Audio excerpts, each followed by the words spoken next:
하나님과 주 예수 그리스도의 종 야고보는 흩어져 있는 12지파에게 문안하노라. 내 형제들아, 너희가 여러 가지 시험을 당하거든 온전히 기쁘게 여기라. 이는 너희 믿음의 시련이 인내를 만들어내는 줄 너희가 알미라.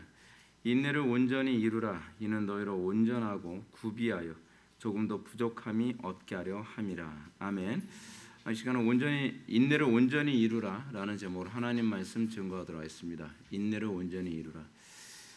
야고보서는 여러분들이 잘 알고 있는 것처럼 야고보서는 믿음이라고 하는 부분보다 행위에 대한 강조점이 좀 많이 이렇게 되어 있다 보니까 루터가 종교개혁을 하면서 여러 성경 중에서 야고보서를 지푸라기 서신이다 뭐 이렇게까지 얘기했다고 할 정도로 그리고 이것을 과연 정경으로 받아야 되느냐 말아야 되느냐라고 할 정도로 이 야고보서에서는 행위가 굉장히 강조가 많이 되고 있습니다. 여러분들, 제가 여러분들한테 공유한 그 동영상을 보시게 되면 로마 가톨릭이 이렇게 천주교에서 기독교가 천주교와 연합해야 되는 이유, 그리고 그 사람들 똑같은 논리입니다. 예나 지금이나 달라진 게 없습니다. 왜 믿음으로 의롭게 됨이라고 하는 부분이 왜 문제가 되느냐? 믿음으로 의롭게 됨을 얘기했는데 도덕성이 하나도 안 나오더라는 겁니다. 근데 여러분, 이 부분을 여러분들이 오해해서는 안 됩니다. 첫 번째로 성경이 믿음으로 의로워진 사람에게 요구하는 것은 도덕성이 아니라 하나님과의 관계성입니다.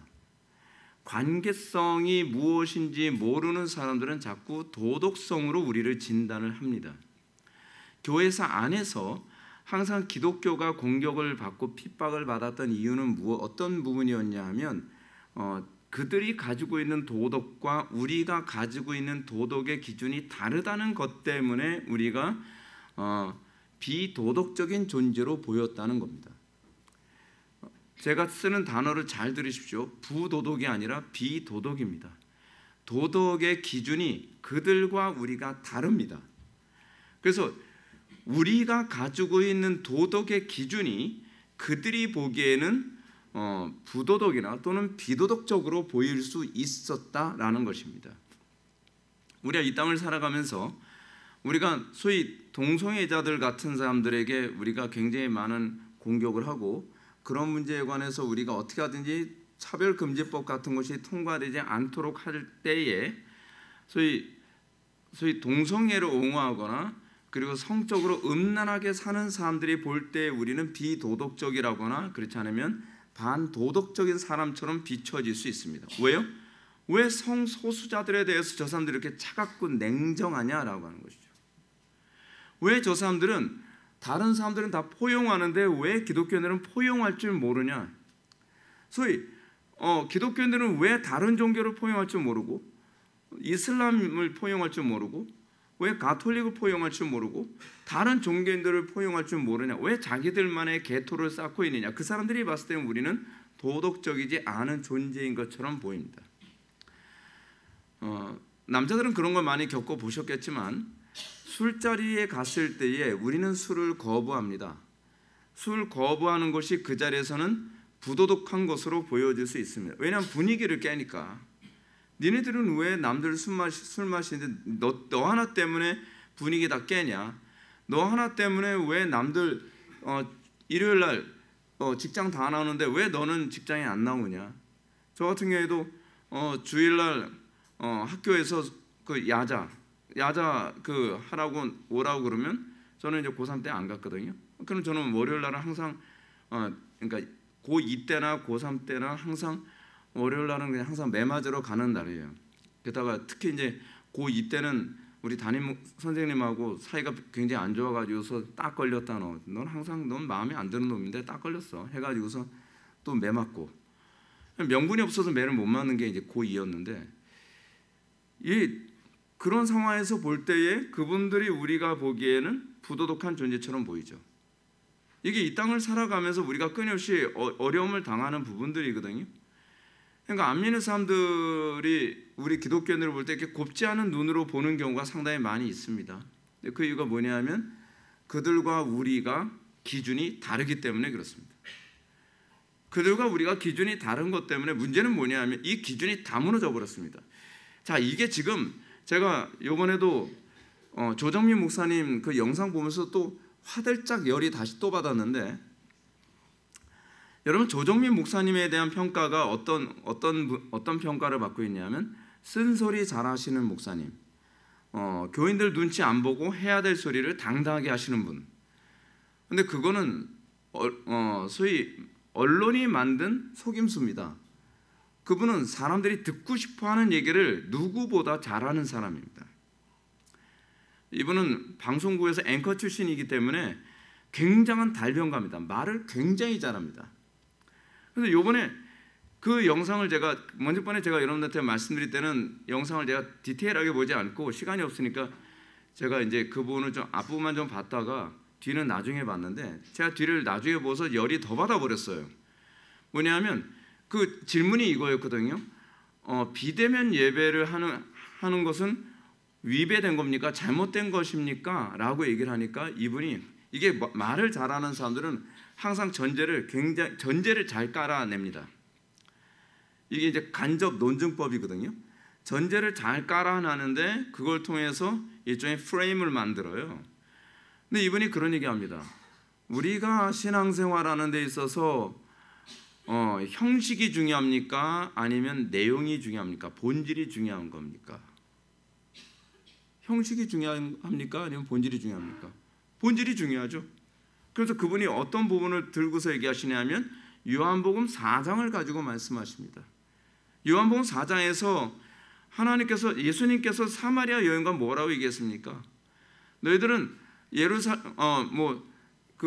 여기서 예배할 것이냐, 여기서 예배할 것이냐, 그리심산에서 예배할 것이냐, 예루살렘에서 예배할 것이냐, 그런 질문을 던졌는데 예수님께서는 야, 장소나 형식의 문제가 아니야.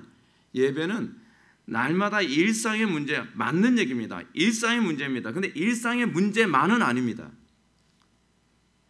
예배는 장소와 일상의 문제가 전체 다입니다. 공적인 예배와 삶의 예배가 같이 가는 겁니다. 근데 이분이 처음에 사람들이 공감할 만한 얘기를 하죠. 뭐냐면 우리 어머니가 권사님이신데요. 그 권사님은, 우리 어머니는 맨날 교회 가서 봉사 많이 해야 된다, 그게 복 받는 거다라고 막 그렇게 얘기한다는 거예요. 근데 교회에서 봉사 많이 하고 뭐 하다 보니까 그냥 피곤해가지고 신앙생활 하나도 못하고 사회생활 하는데 지장이 있다는 거예요. 그거 자체는 잘못된 겁니다. 이것이 잘못됐다고 해서 대면 예배가 잘못됐다고 하는 논리로 가면 안 됩니다. 그거는 봉사를 지나치게 많이 시키고 봉사 위주로 가는 것 그 자체가 잘못이지, 이것이 대면 예배가 잘못됐다고 하는 논리로 가는 건 소위 제가 철학적으로 뭐라고 얘기했죠? 병아리 논법, 비약. 이건 비약입니다. 이것과 그것을 연결시키면 안 됩니다. 그런데 항상 여러분들이 진짜 논리학을 다 가르치고 싶을 정도인데, 이런 식의 논리적 비약이 있을 때 사람들이 눈치를 못 채요. 이건 논리적 비약이거든요. 이거는 다른 문제입니다. 완전히.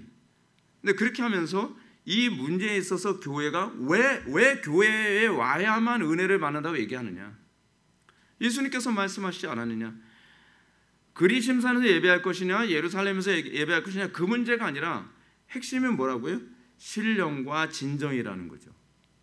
신령과 진정. 그러면 이렇게 얘기해야 되면 문제가 되는 게 뭔지 아십니까? 역사에서 문제가 됩니다.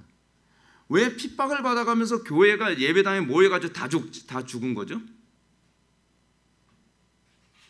여러분, 교회가 안 모이면 제일 좋아할 건 누굴까요?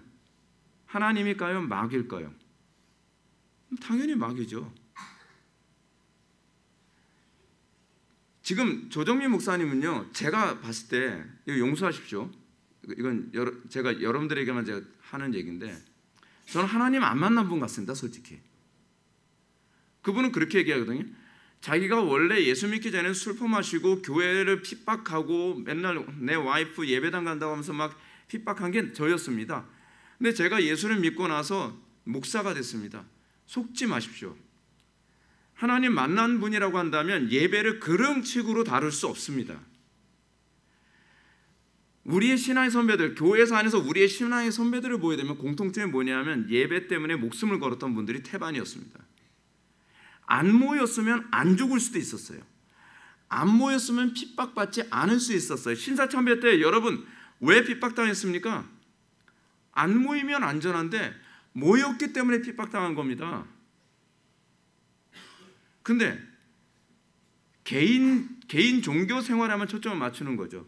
여러분 신앙은 개인적인 게 아닙니다. 지금 조정민 목사님이 근본적으로 진단을 잘못한 게 뭔지 아십니까? 내가 은혜 받는 것, 내가 은혜 받는 것, 그 애프터는 없어요? 은혜 받은 이후는 없습니까?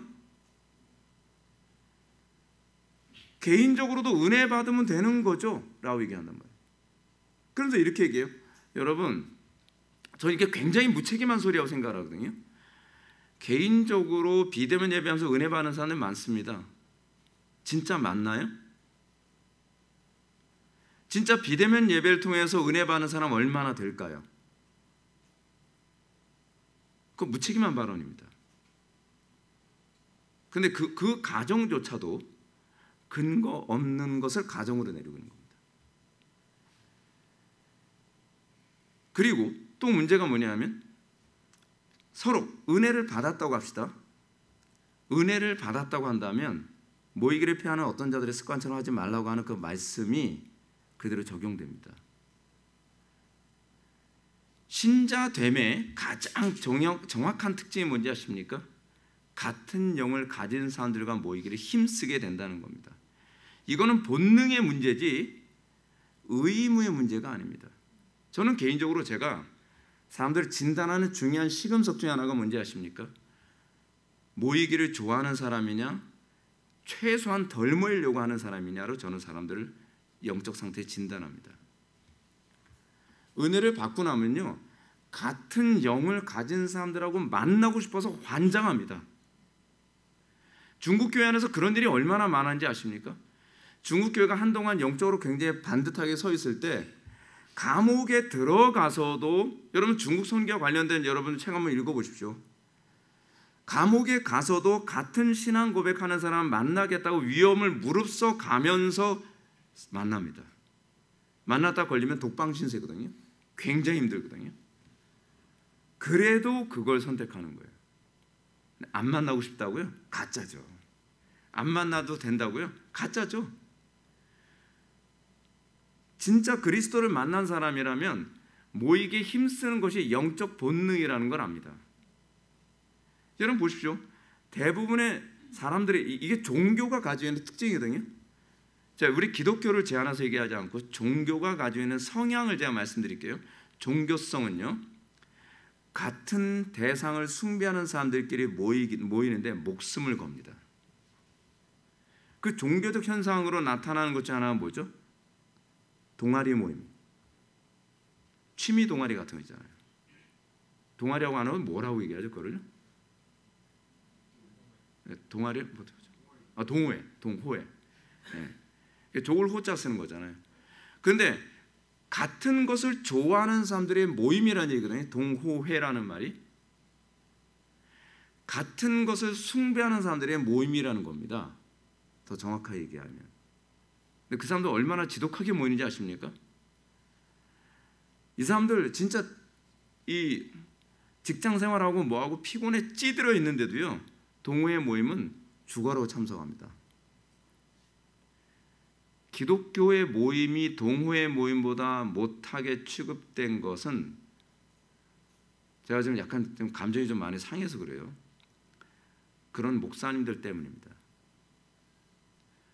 우리의 신앙의 선배들은 전염병 때문에 다 죽어나가도 모였습니다. 신사참배 때문에 감옥에 가서 고문을 당한다 해도 모였습니다.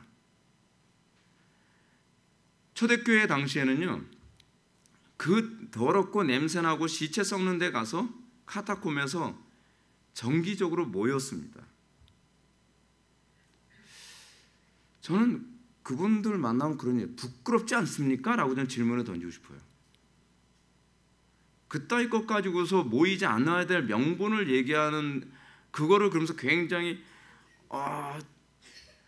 여러분 중요한 건 본질입니다. 신령과 진정으로 예배한 그곳이 예배죠. 거기가 예배죠. 신령과 진정으로 예배한다는 사람들이 안 모이겠습니까? 신령과 진정으로 모였다가 그것 때문에 순교당한 우리의 선배들 앞에서 당신 부끄럽지 않습니까? 두고 보십시오. 기독교는 이렇게 하면 망합니다. 교회는 이렇게 망합니다. 언제부터 그렇게 개인 신앙이 중요했죠? 한국교회가 가장 심각한 문제가 뭔지 아십니까? 공동체는 없고 개인 구원만 있는 게 문제입니다. 개인 구원 중요합니다. 중요하지 않다는 얘기 아닙니다. 그런데 항상 여러분 특히 에베소서를 보십시오. 개인 구원 받은 사람들에게 나타나는 모습이 뭐라고 얘기하냐면 모이는 거라고 얘기합니다. 모이는 건 내 신앙의 정체성을 드러내는 방식입니다. 그건 어떤 종교든지 동일합니다. 어떤 동호회든지 동일하게 나타나는 우상 숭배도 똑같습니다. 같은 신을 숭배하는 사람들끼리 모였을 때 거기서 힘이 있는 것이고 거기에 능력이 있는 것이고 탁월함이 있는 것입니다. 안 모이면 여러분들 솔직히 여러분들 가슴에 손을 얹고 생각해 보시오. 안 모이는 상태에서 신앙이 좋아집니까? 옛날에 우리의 신앙 선배들이 많이 했던 얘기가 있습니다. 장작불은 따로 있으면 다 꺼진다고요. 양들은 흩어지면 늑대나 이리의 몫이 된다고요. 상식 아닌가요? 근데 목자라는 양반이 양들을 흩어놔요. 양들을 흩어놓으면 양들은 싸울 수 있는 능력이 없거든요.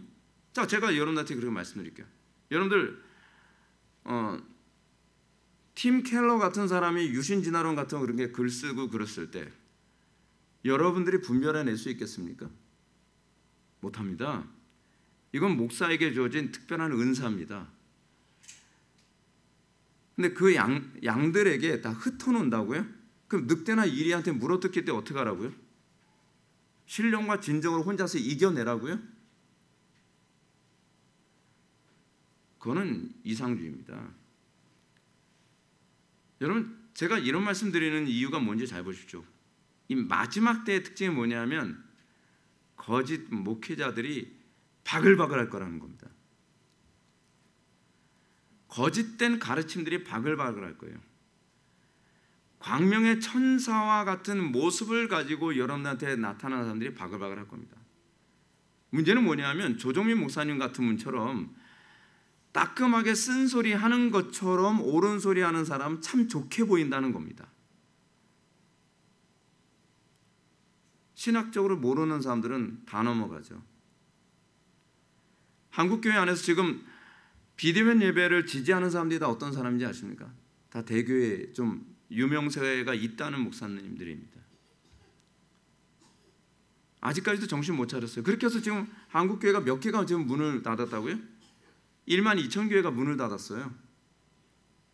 하나님 앞에서 그거 어떻게 심판받으려고 그래요? 하나님 두려운 줄 알아야죠.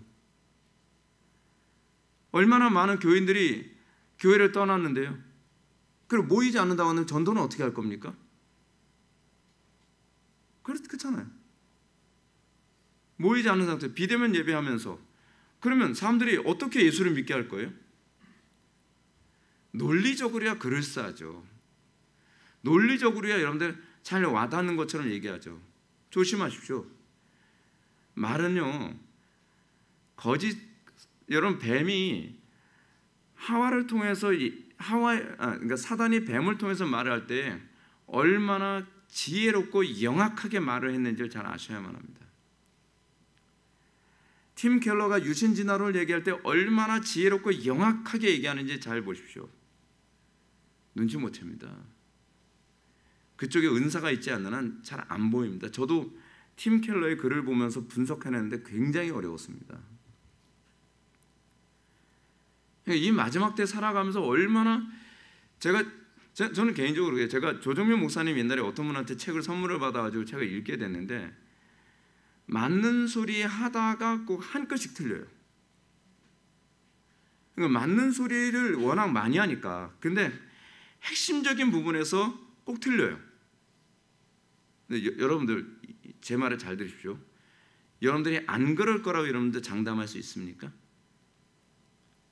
미혹을 떠나서 여러분들이 계속적으로 목양을 받지 않은 상태에서 여러분들이라면 안 그럴 수 있을 것 같습니까?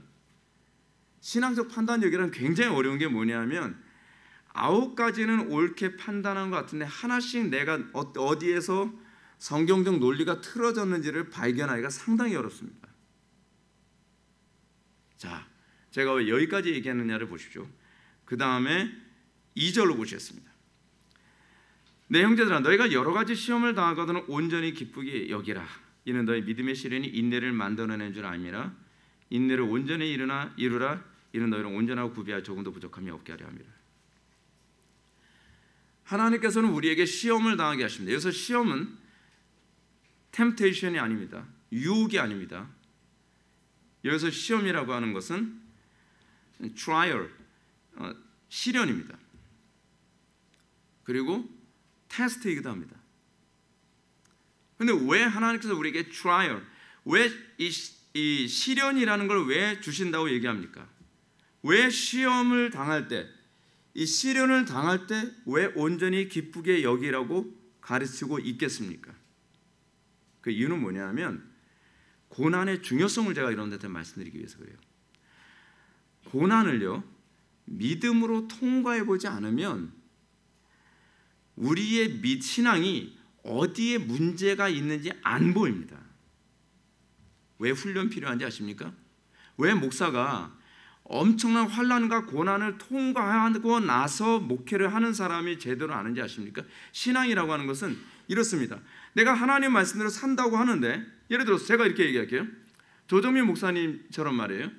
여러분, 신령과 진정이 중요합니다. 맞습니다. 근데 신령과 진정을 내 삶에 적용을 해 살아보니까 뭔가 안 되기 시작을 하는 거예요. 근데 진리의 특징은 뭐냐면 삶의 그 말씀에 몸을 던져봐야 내가 어디서부터 어디까지가 잘못되는지 보이기 시작한다는 거예요. 우리의 논리, 우리가 합리성을 가지고서 신앙생활을 했을 때 우린 말로는 다 천당 다 갈 것처럼 얘기합니다. 우리가 논리적으로는 여러분들 얼마나 다 천사처럼 살 수 있을 것처럼 얘기하지 않습니까? 근데 제가 여러분들한테 말씀을, 여러분들 저한테 배운 거 가지고 삶 속에 살아보십시오. 사라지나. 여러분들 맨날 하는 소리 있잖아요. 안 사라지던데요? 맞습니다. 안 사라집니다. 왜 안 사라질까요? 성경의 어떤 부분을 여러분들이 오해하고 있거나 참 순종하지 않고 있기 때문에 그렇습니다. 그거는 내가 순종해 보기 전에는 알 수가 없습니다. 진리라고 하는 것은 마치 이거와 같습니다. 기계 부속품을 조립을 했습니다. 틀림없이 99% 조립을 다 했어요. 근데 나는 100% 완벽하게 조립을 했다고 생각합니다. 그래서 스위치를 넣습니다. 안 움직이는 거예요. 왜 안 움직이지? 틀림없이 움직여야 되는데 왜 안 움직이지? 자, 제가 다른 얘기를 할게요. 우리는 컴퓨터 작업 같은 거 하죠. 우리 아들이 이제 컴퓨터 작업하면서 그럽니다. 수치 하나만 달라져도 예상했던 그 결과물이 안 나와요. 왜요? 수학이 가지고 있는 특징이 뭐냐면 진리적 요소가 있어 그래요. 진리는 아닙니다. 수학이 진리는 아니에요. 제가 왜 수학은 진리적 요소가 있다고 얘기하냐면 수학은 산술적이기 때문에 그렇습니다. 그러니까 1 더하기 1은 2라고 하는 정확한 이 거짓이 없는 데이터가 나와요. 근데 거기에 뭐가 없냐 하면 인격이 없기 때문에 진리적이라고 얘기하는 것이지 진리가 아니라고 얘기하는 겁니다. 예수님만이 길이요 진리요 생명입니다. 예수님만 진리라고 얘기합니다. 옳기 때문만이 아니라 인격이 부합이 되기 때문에 그렇습니다. 인격을 뺀 상태에서 진리를 얘기하는 것을 그건 진리적이라고 얘기하는 것이지 진리는 아닙니다. 문제가 이겁니다. 진리적 요소 안에서 우리는 복잡한 수학적 산술에서 하나라도 틀어지게 되면 정확한 답이 나오지 않죠. 근데 정확한 수학적 산술보다 더 복잡한 게 뭔지 아십니까? 신앙생활입니다. 신앙생활 하면서 제가 수십 년 신앙생활하면서 항상 고민했던 게 뭔지 아십니까? 아니, 성경이 이렇게 가르치는데 왜 나는 그렇게 말씀대로 산다고 하는데 왜 이게 안 나오지? 안 나오는 건 성경이 틀렸습니까? 내가 틀린 겁니까? 근데 우리는 항상 뭘 의심하죠? 성경을 의심하죠. 근데 저는 성경을 의심하기보다는 항상 제 자신을 의심했습니다. 내가 뭐가 문제지? 내가 뭐가 문제지? 그래서 다시 또 성경을 또 읽고 또 읽고 또 읽고 또 읽고 그러다 보니까 이 부분에 있어서 내가 문제가 있었구나. 이 부분을 내가 잘못 이해했구나. 이 부분을 내가 소위 세속적 관점으로 이해하고 적용한 것이 문제였구나. 그걸 딱 찾았어요. 근데 해결이 잘 안 돼요. 또 다른 곳에 문제가 있는 거예요. 또 다른 곳에 문제가 있는 거예요. 그래서 제가 알았어요. 목사는 극심한 고난을 통과해보지 않고 지식으로만 말해서 목사가 될 수 있는 게 아니구나. 조정현 목사님처럼 저렇게 하게 되면 사람들은 좋아하죠. 근데 영혼 다 죽입니다. 영혼이 살리는 게 뭔지를 모르는 거예요. 근데 한국 교회는 그런 사람들이 인기가 많습니다. 그리고 그런 사람들을 다 좋아합니다. 왜요? 한국 사람들이 얄팍하거든요. 다시 본문으로 돌아갑시다. 내 형제들아, 너희가 여러 가지 시험을 당하더는 온전히 기쁘게 여기라. 이 부분 하나하나까지도 여러분들 조심해야 되는 게 아니에요. 바로 이겁니다. 기쁘게 여기라는 게 아닙니다. 온전히 기쁘게 여기라는 겁니다. 왜 온전히 기쁘게 여기라는 것일까? 온전히 기쁘게 여기지 않으면 끝까지 순종하지 않기 때문에 그렇습니다. 우린 그렇습니다. 하나님, 제가 순종했는데 왜 열매가 안 나타나요? 이유가 뭐죠? 그것 중에 하나가 주님께 던지는 질문이 그거죠. 너 온전히 순종했어? 우리는 어디까지 순종을 하죠? 항상 풀무불 앞에까지는 순종을 하잖아요. 사자굴 앞에까지는 우리 순종을 하잖아요. 그죠? 벼랑 끝까지는 우리 순종하잖아요. 근데 뭘 못하죠? 뛰어내리지 못하죠. 풀불 안에 들어가지 못하죠. 온전히 순종하는 건 뭘 의미하죠? 십자가의 죽음을 의미하는 거죠. 여러분, 납득이 안 되더라도 끝까지 순종해 본 적 있습니까? 납득이 안 되더라도 끝까지 순종하지 않은 사람들이 항상 뭔가 딴소리를 합니다. 안 되던데요. 끝까지 해봤어. 해보긴 해봤죠. 끝까지 해봤냐고. 성경이 얘기하는 게 그거잖아요. 성경은 우리에게 온전히, 왜 온전인가? 왜 온전인가? 온전히만이 그리스도의 연합이니까 그렇습니다. 성경이 우리에게 요구하는 것은 우리의 의의가 아닙니다. 그리스도의 의입니다. 그리스도의 의의가 나타나는 방식이 뭐냐면 온전입니다. 우리 힘으로는 온전히 갈 수 없습니다. 우리는 이웃에게 내 재산을 나눌 수 있습니다. 그런데 예수님께서 제자들에게, 그 부자 청년에게 요구하는 게 뭐죠? 온전입니다. 어떻게 이렇게 해요? 못하죠. 못합니다. 오케이, 맞습니다. 그래서 믿음이 없다는 겁니다. 믿음이라고 하는 건 피상적이지 않습니다. 믿음이라고 하는 것은 나의 행동이 아니라 그리스도께서 나를 통해 행하는 것입니다. 그래서 그 기쁨이 내가 그래 기뻐해야지, 기쁘진 않지만 기뻐해야지, 그런 기쁨이 아닙니다. 온전히 기쁘게 여기라는 것은 나는 기쁘지 않지만 그리스도께서 나를 통해 기쁘게 하시는 것입니다. 어떻게 해요? 어떻게 하라고요? 기도해야죠. 기도 외에는 이런 요가 나갈 수 없습니다. 우리 힘으로 귀신 쫓을 수 있나요? 없죠. 우리 힘으로 병 고칠 수 있습니까? 없죠. 근데 왜 우리가 하려고 합니까? 우리가 우리 힘으로 사자굴 들어갈 수 있나요? 없죠. 못 갑니다. 우리 힘으로 풀 근처도 못 갑니다. 저는 근처도 못 가겠어요. 무서워서. 근데 그리스도께서 나를 통해 행하시면 된다는 겁니다. 거기서 믿음이냐 믿음이 아니냐가 나오는 겁니다. 우리는 내 상식에 맞는 기독교를 찾습니다. 그래서 조정민 목사님 같은 사람들한테 다 넘어가는 겁니다. 그분이 상식으로 봤을 땐, 그리고 그분이 논리로 봤을 땐 비대면 예배는 합리적입니다. 제가 항상 추구하는 바는 우리는 합리성을 추구하는 사람들이 아니라 우리는 초합리성을 추구하는 사람들입니다.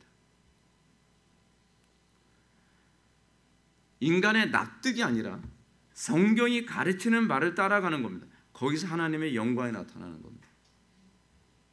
제가 다시 질문을 던지겠습니다. 비대면 예배에 초점을 맞추면 하나님의 살아계심이 드러납니까? 하나서부터 열까지 맞는 말이 없어요. 자, 제가 지금 또 질문을 던져볼게요. 그분이 신령과 진정이 뭔지 안다면 그렇게 얘기할 수 있었을까요? 저는 그런 분한테 이렇게 말씀드려요. 좀 진정했으면 좋겠어요. 그렇게 함부로 얘기 안 했으면 좋겠어요. 영혼의 문제를 가지고 이렇게 가볍게 얘기한 문제가 아닙니다. 신령과 진정이라고 하는 것을 알고 있는 분 같지가 않아요. 저는 솔직히 여러분들 중에서도 과연 신령과 진정을 제대로 알고 있는 사람이 몇이나 될까? 저는 항상 그것 때문에 지금 스트레스가 굉장히 많거든요. 왜냐하면 이건 경험의 문제니까. 여러분들 신령과 진정으로 예배해본 경험이 있다고 다 생각하잖아요. 근데 제가 느끼는 온도와 여러분들이 느끼는 온도가 굉장히 달라요. 그래서 제가 이걸 말로 표현해서 안 되는 영역이다 보니까 속이 터져요. 속이 터져요. 왜냐하면 여러분들은 내 신앙에 대해서 그 정도 만족한다고 생각을 하잖아요. 왜냐하면 비교적으로 딴 사람보다 나는 신앙이 좋으니까. 비교적으로 좋은 건 의미 없다니까요. 하나님은 절대평가지 상대평가가 아니라니까요. 그래서 바뀌는 데 별로 관심이 없어요. 내가 변화되어야 된다는 것에 별로 관심이 없어요. 성경을 되게 온전히 기쁘게 여기라고 얘기합니다. 그러면 여러분들이 어린아이 같다면 온전히 기쁘게 여기는 게 무엇인지 알려달라고 기도로 씨름해야만 합니다. 씨름해야만 합니다. 이거 몰라도 된다고 생각한다면 여러분들은 성경이 가르친 게 뭔지 알 수가 없습니다. 여러분 왜 몰라도 된다고 생각할까요? 그건 내 신앙으로 만족하고 있기 때문에 그렇습니다. 3절을 보면 이렇습니다. 이는 너희의 믿음의 시련이 인내를 만들어내는 줄 너희가 아닙니다. 그냥 시련이 아닙니다. 믿음의 시련입니다. 많은 사람들이 시련에만 포커스를 맞춰서 생각합니다. 아닙니다. 시련이 다 같은 시련이 아닙니다. 사도 베드로가 얘기하는 것처럼 너희가 잘못해서 시험 받는 건 그 고난 당하는 건 그 마땅한 것이고 라고 얘기하는 거죠. 우리가 그리스도인들이 당하는 시련이라고 하는 것은 믿음의 시련이지 우리가 잘못해서 생기는 시련이 아닙니다. 여러분들이 시련을 당한다고 했을 때에 여러분들이 트라이얼 이런 어떤 고난을 당한다고 했을 때 여러분들이 당하는 고난은 믿음으로 살아서 그러니까 믿음으로 산다는 얘기는 무슨 얘기? 하나님 말씀대로 온전히 살아간다는 얘기. 하나님 말씀에 타협 없이 살아간다는 얘기죠. 이번에 종교통합과 관련해서 뭐라고 얘기합니까? 야, 진짜 그 화가 나죠. 그 신부가 앞에 나와서 얘기하는데도 진짜 한 대 때려주고 싶은데 그 다음에 목사라는 양반이 나와서 뭐라 그래? 우리가 이제 그 범죄한 거 회개합시다. 우리가 로마 가톨릭과 우리가 천주교와 분열했던 죄를 회개합시다. 이게 왜 회개해야 될 문제죠? 이게 왜 회개해야 될 문제입니까? 회개는 지가 해야지. 마귀와 하나 되지 않은 것에 대해서 회개하자고 얘기하는 겁니까? 여러분, 지금 제가 여러분들 도대체 어느 정도로 긴장하며 살아가는지 좀 모르겠어요. 우린 지금 총칼 들고 이런 데 핍박 안 하니까 또 이게 설교 듣고 나면 또 느슨하게 하던 대로 또 살아갈까 봐 제가 막 답답한데, 적들의 칼이 점점 우리의 목을 가까이 우리를 위협하고 있는데, 우리는 이런 거에 대해서 아무것도 염두에 두지 않고 또 싸우려고 하지도 않고 그냥 느슨하게 또 이렇게 하루하루 일상을 또 살아가고 하루하루 또 소비해가면서 살아갈까 봐 진짜 안타깝습니다. 내가 어떻게 하나님의 나라와 영광을 위해 싸울 것이고, 내가 나의 있는 영역에서, 내 영역에서 어떻게 적들에게 치명상을 입히며 살아갈 것인가를 고민하고 준비하고 대비하는 그런 삶을 좀 살아갔으면 좋겠습니다. 성경 우리 지금 야고보는 이렇게 얘기합니다. 너희 믿음의 시련이 인내를 만들어낸다는 겁니다. 그냥 시련이 아니라 믿음의 시련이 인내를 만들어내는 겁니다. 내가 믿음 때문에 고난을 당하고 있습니까? 제가 목회를 하면서도 계속 느끼는 게 겁니다. 성경대로 목회한다는 것이 참 피곤합니다. 굉장히 어렵습니다. 산 넘어 산이고 산 넘어 산이고 산 넘어 산입니다. 뭐 성경대로 목회한다고 해서 뭐 사실은 저를 좋아하는 것도 아닙니다, 사람들. 근데 여기서 믿음의 시련이 아니면 인내를 만들어낼 수가 없다는 것이 문제입니다. 여러분들, 여기서 인내라고 하는 것은 단순히 그냥 오래 참는다라고 하는 그런 개념으로 여러분들 이해를 하는데, 이건 성화의 개념이에요. 성화의 개념. 그러니까 무슨 얘기냐면, 여러분들이 하나님을 알아가고, 마치 이거죠. 우리는 처음 은혜 받고 나서 우리가 거듭났다고 했을 때 거듭난 상태가 완전체가 아닙니다. 그렇죠? 거듭난 상태에서 우리는 끊임없이 어떻게 돼야 되죠? 계속 이제 그리스도의 온전함처럼 우리가 계속 온전해지기 위해서 계속 요즘 흔히 사용하는 용어로 얘기한다면 업그레이드가 되어야만 합니다. 그래서 업그레이드가 되어야 돼요. 근데 그 업그레이드가 어떻게 되느냐? 믿음의 시련 없이 업그레이드가 안 돼요. 성경 공부 많이 배운다고 업그레이드 되는 게 아닙니다. 자꾸 사람들이 착각하는 거죠. 그냥 성경 공부 많이 배우고 지식 많이 쌓으면, 이걸 제가 무식한 말로 뭐라고 얘기해? 주지주의. 주지스님 말고 주지주의. 이게 지식을 쌓으면 내가 믿음이 업그레이드 된다고 생각하는 거예요. 또 반대의 사람들이 있죠. 지식은 별로 필요 없다. 행동만 하면 된다. 이걸 주의주의라고 얘기하죠. 내가 의지적으로 행동을 많이 하게 되면 내가 내 신앙이 업그레이드 된다. 선행 많이 하면 내가 업그레이드 된다. 아니요, 그렇지 않아요.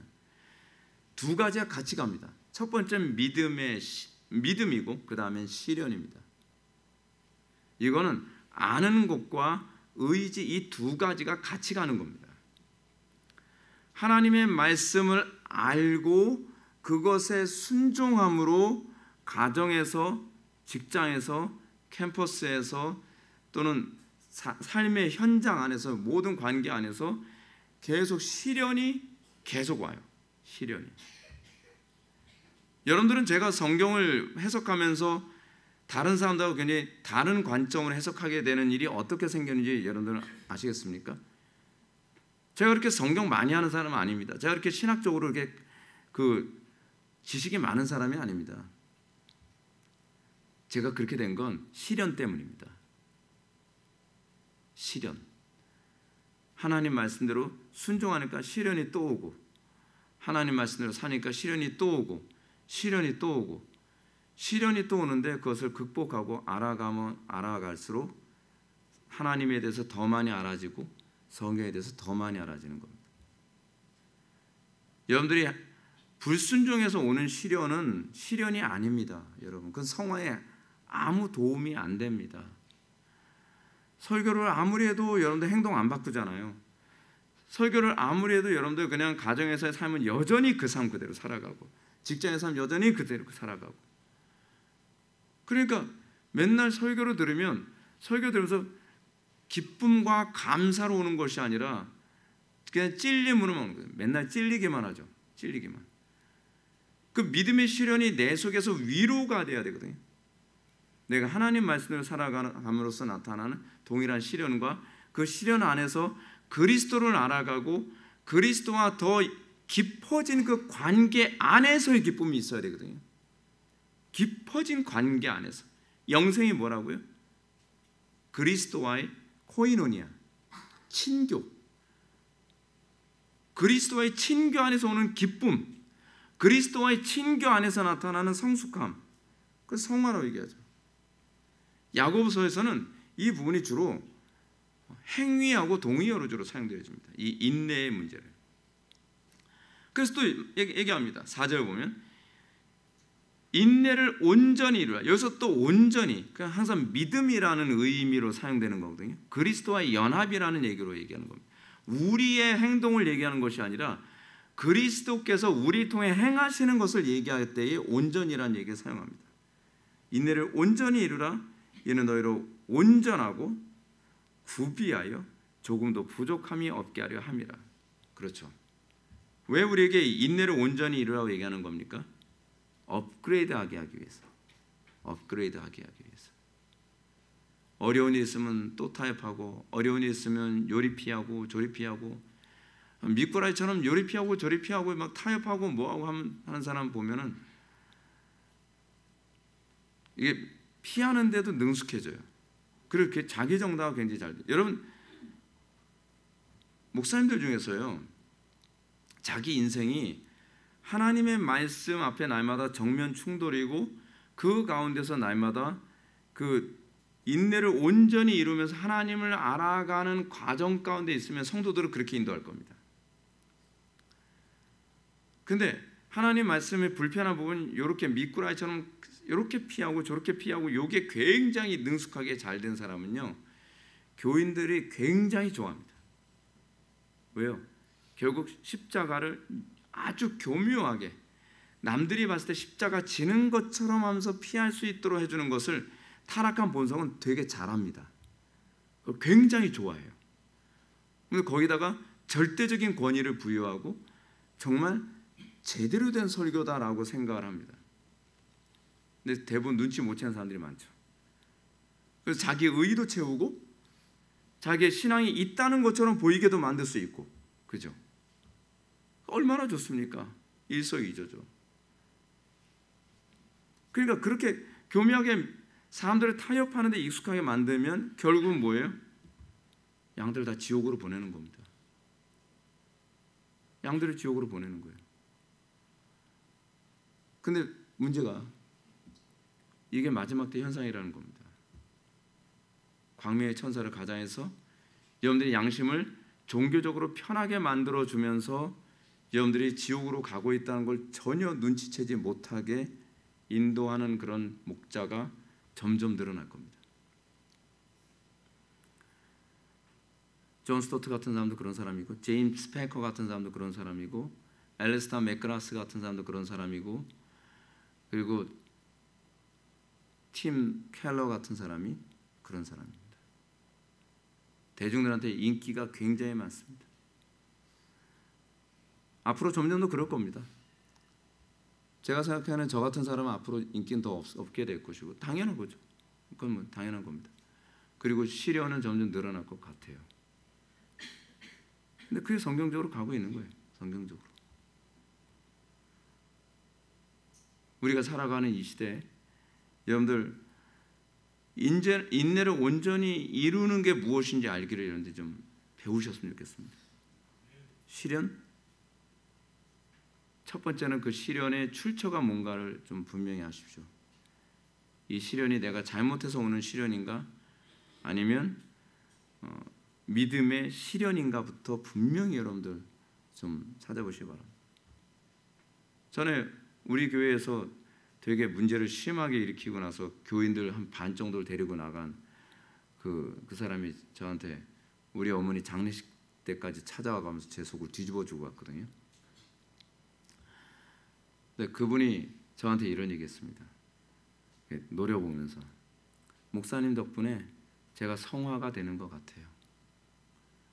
저를 성화시키려고 목사님을 붙여주신 것 같습니다. 그렇게 얘기해요. 자기를 모르는 겁니다. 누가 누구를 성화시키는 것인지 인식을 못해요. 그래서 제가 그런 생각을 했습니다. 야, 두렵구나. 정말 두렵구나.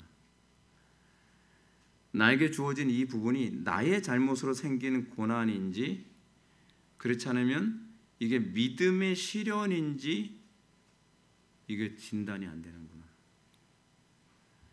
이 시대를 살아가면서 주님 오시는 그날까지 여러분들, 나는 과연 믿음의 시련을 통해 살아가는가?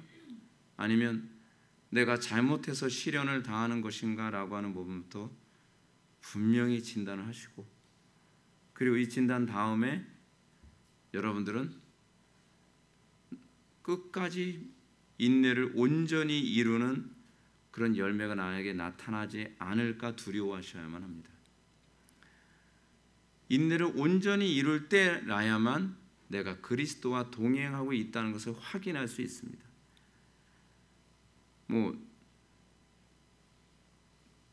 여러분들 구원의 확신 많이 얘기하는데, 지금 우리나라에 전반적으로 보게 되면 거짓 영이 워낙 설치다 보니까 거짓된 구원의 확신이 굉장히 많습니다. 근데 내가 진짜 그 구원에 참여한 사람인가 아닌가를 확신하는 가장 좋은 시금석은 내가 인내를 온전히 이루는 그런 모습으로 가고 있는가. 그 부분, 이 두 가지, 내 시련이 믿음의 시련인가에 관한 분명한 점검, 그리고 이 인내가 온전히 이루어지고 있는가에 관한 문제. 근데 이 모든 것들이 제가 지난번에 말씀드렸던 것처럼 신적 수동입니다. 내 힘으로 되지 않습니다. 내가 인내하는 것이 아니라 인내케 되어지는 것입니다. 그 안에서 내가 그리스도께 붙잡힌 바 됐다는 것을 알게 되고, 그 붙잡힌 바 된 것에 대한 확신이 우리를 또 그리스도를 붙잡게 하는, 그래서 사도 바울이 표현한 것처럼 내가 그리스도께 붙잡힌 바 된 것을 붙잡으려 하노라라고 하는 이 고백이 정확하게 여러분들에게서 열매로 나타나기를 주님의 이름으로 축원합니다. 기도하시겠습니다. 사랑이 많으신 하나님, 우리가 믿음의 시련을 당하는 것을 두려워하지 않게 하여 주시고, 우리가 그 가운데서 믿음을 온전히 이루는 간증이 우리에게 있게 하여 주옵소서. 우리가 주님의 말씀대로 열매 맺을 때까지 끊임없이 인내하고, 그리고 그 안에서 무엇이 문제인지를 계속 찾고 찾는 그 과정 안에서 우리의 믿음이 더 견고해지고 우리의 믿음이 성경적 믿음이 될 수 있는 줄 압니다. 인내를 온전히 이루는 믿음의 시련의 삶을 살아보지 않은 사람은 하나님의 말씀에 대한 이해가 피상적이고 모순투성이인 줄 압니다.